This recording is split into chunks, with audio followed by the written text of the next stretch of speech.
Play অফের দৌড়ে KKR সহ 7 কাদের সম্ভাবনা সবচেয়ে বেশি? তিনটি দল ইতিমধ্যেই ছিটকে গিয়েছে আইপিএলে প্লে অফে ওঠার দৌড়ে থেকে।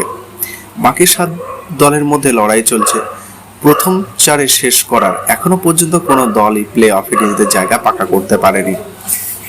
এবারের আইপিএলে 55টি ম্যাচ খেলা হয়ে গেছে। 3টি দল ইতিমধ্যেই ছিটকে গিয়েছে প্লে অফে ওঠার দৌড়ে থেকে। বাকি 7 দলের মধ্যেই লড়াই চলছে প্রথম 4-এ শেষ করার। এখনো পর্যন্ত কোনো দলই প্লে অফে নিজেদের জায়গা পাকা করতে পারেনি। প্লে অফ বাদ দিয়ে এবারে আইপিএলে আর মাত্র 15টি ম্যাচ বাকি।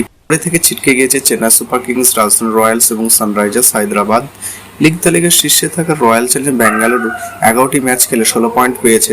সমসংখ্যক ম্যাচ খেলে পাঞ্জাব কিংস 15 এবং মুম্বাই ইন্ডিয়ান্স 14 রয়েছে। যথাক্রমে 2 এবং 3 নম্বরের গুজরাট টাইটান্স 14 পয়েন্ট পেয়েছে। 4 নম্বরে রয়েছে তারা। তবে এখনো পর্যন্ত 10টি ম্যাচ খেলেছে তারা। মঙ্গলবার গুজরাট এবং মুম্বাই একে অপরের বিরুদ্ধে খেলবে।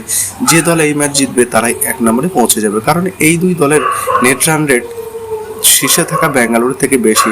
এই 3 দলের প্লে অফে ওঠার সম্ভাবনা সবচেয়ে বেশি। প্লে অফে ওঠার লড়াই রয়েছে Delhi Capitals, Kolkata night Riders এবং লখনৌ সুপার জায়ান্ট। এই 3 দলের মধ্যে কিছুটা ভালো জায়গা রয়েছে। দিল্লি 11 ম্যাচে 13 পয়েন্ট পেয়েছে তারা, ফলে 19 পয়েন্টে পৌঁছে যাওয়ার সুযোগ রয়েছে দিল্লির।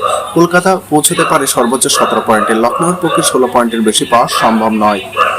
প্রথম 4টি দলের মধ্যে বেঙ্গালুরু ইতিমধ্যে 16 পয়েন্টে পৌঁছে গিয়েছে। মঙ্গলবার গুজরাট ও মুম্বাইয়ের মধ্যে একটি দলের সুযোগ রয়েছে 16 পয়েন্টে পৌঁছে যাওয়ার। 1 পয়েন্ট পেলে পাঞ্জাব পৌঁছে যাবে 17 পয়েন্টে।